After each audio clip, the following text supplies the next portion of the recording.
Се наоѓаме на второто есенско пазарче, кое што УМА-100 го организира втора година поред, со тенденција оваа манифестација да прерасне во традиција. Тие што беа лани се сеќаваат колку беа скромни нашите почетоци.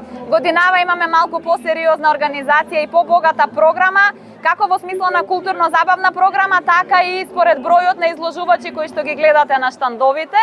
Целта ни е да ги поттикнеме малите локални производители да се активираат, да го изложат тоа што го имат, но и младите малку повеќе да се вклучат во развојот на овие три села, на Уминдол, Ново село и Љубодраг. И сметам дека успеавме во тоа затоа што сите старосни категории, така да речеме, сега се активно вклучени, што особено ме радува. Се работи за локални производи, не можеме да речеме дека се автохтони, туку локални. Секако дека да, затоа што минатата година постоеше голем скептицизам или резерва кај локалните мештани, меѓутоа поведени од искуството од минатата година кое што беше позитивно, оваа година многу поревносно се вклучија и сите вишоци што ги има по дома од нивите, од дворовите, ги продаваат во вид на свежи производи или на преработки, што може и да се види на самите штандови.